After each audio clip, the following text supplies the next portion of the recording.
Why do we meet the people we fall in love with, especially those who challenge us, hurt us, or transform us in ways we never expected?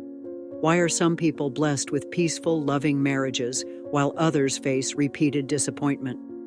It's not just about attraction or timing. According to timeless spiritual wisdom, love is never random. Who you marry, who enters your life with that deep soul pull, is a karmic encounter, a reflection of your past, your energy, and your inner evolution. Once you realize this, your entire understanding of love shifts, and your power to change it begins.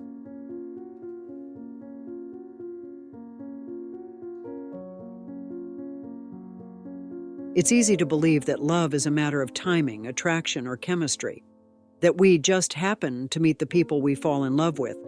But ancient spiritual teachings, especially those rooted in Buddhism, reveal a deeper truth. Every meaningful relationship is karmic. Karma, in its essence, is the energy created by your intentions, words, actions, and choices. This energy doesn't disappear. It lingers, evolves, and eventually circles back to you. Over time, it shapes not just your life circumstances, but also the people who enter your life, especially those who touch your heart the most. When you meet someone and feel an instant connection, whether it's comfort, passion, or even conflict, that's rarely a coincidence. More often, it's the echo of a past life bond. Perhaps in another incarnation, you helped them through difficulty, and now they've returned to walk beside you. Or maybe there were wounds left unhealed, betrayals, abandonment, heartbreak, and the universe has brought you back together to finally find resolution. These are not random encounters, they are karmic appointments. Some partners enter your life to bring warmth and healing. Others arrive as mirrors, reflecting the parts of you that need transformation. And the most intense relationships often feel fated because, spiritually speaking, they are.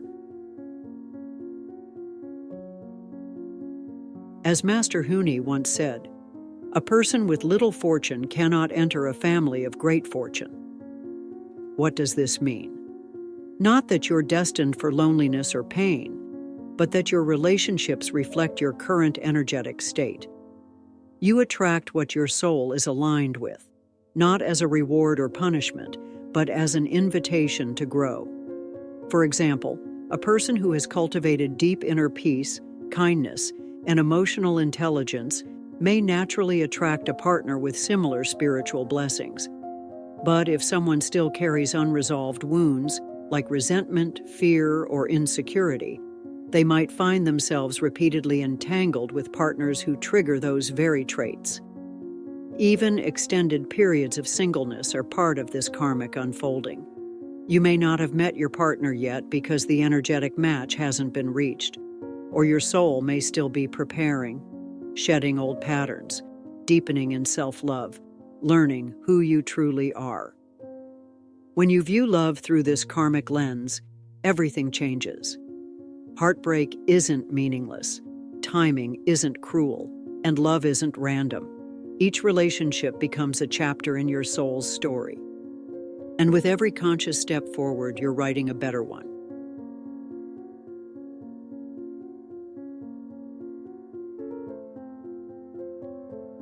If karma determines love, what does it mean when love becomes painful? Why do we keep attracting the same types of partners, facing the same issues again and again? Betrayal, dishonesty, disconnection, or abandonment. From a karmic lens, recurring struggles are often signals. They tell you, there's something unhealed here. And until it's healed, the pattern may continue, just with different faces. Let's explore the 3 most common karmic reasons people struggle in love.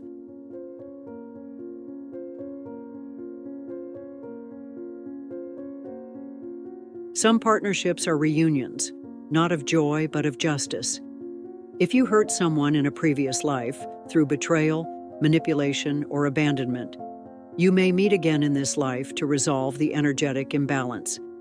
That could mean you now experience the pain, or it could mean you're placed in a position to choose differently this time, to love instead of leave, to stay instead of run. These relationships can be incredibly intense. You may feel an instant connection and yet face constant emotional storms. It's not always meant to last, but it is meant to teach. The lesson? Recognize the cycle. Heal what wasn't healed.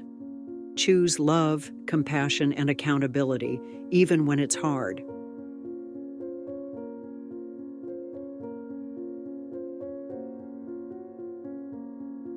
Master Honey also taught that love depends on blessings, or merit, positive spiritual energy cultivated through good deeds, virtue, and inner growth. When someone cheats, lies, or manipulates others in relationships, even in previous lives, it chips away at their blessings.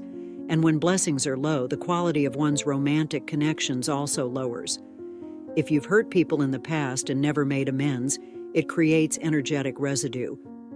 That residue can attract partners who do to you what you once did to others, not as punishment, but as an opportunity to understand the pain you caused and grow through it. Fortunately, blessings can be rebuilt through honesty, through acts of kindness, through service, generosity, and deep reflection.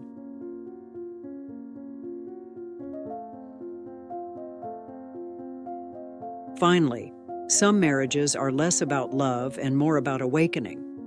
You may meet someone not to find peace, but to be shaken out of your comfort zone. A difficult partner may trigger deep wounds, force you to confront illusions, or challenge you to set boundaries you've never had the courage to before.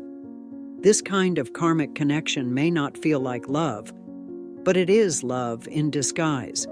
The universe sometimes delivers painful lessons so that your soul can expand. These are not relationships to fear, but to learn from. And the faster you understand the lesson, the sooner the suffering begins to ease. So, how do you shift the pattern?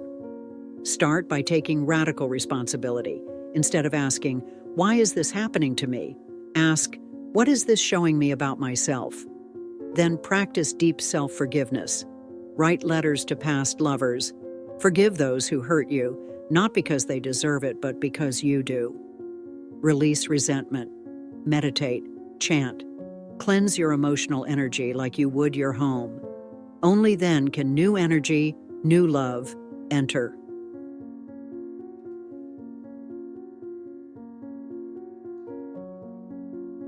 Now that you understand the karmic causes behind love and struggle, how do you change your romantic destiny? You don't need a ritual. You don't need to beg the universe. You don't need to chase anyone. You simply begin with yourself.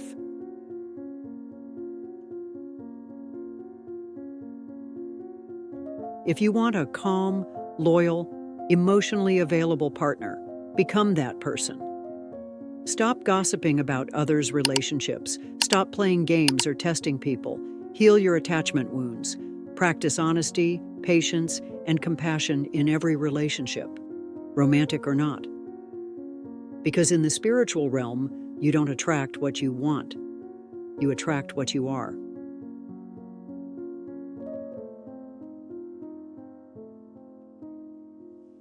Fill your life with acts of kindness and care, not just to your future partner, but to everyone. Help someone in need. Listen without judgment. Offer encouragement. Clean up your side of the street. And when you speak, let your words reflect the energy of love. Avoid bitterness, sarcasm, or cynicism. Speak life. Speak truth. Speak blessings into your own heart and the hearts of others.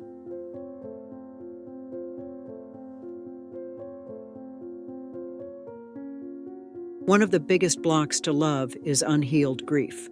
Maybe you were abandoned. Maybe you were cheated on. Maybe someone you trusted deeply shattered your sense of safety.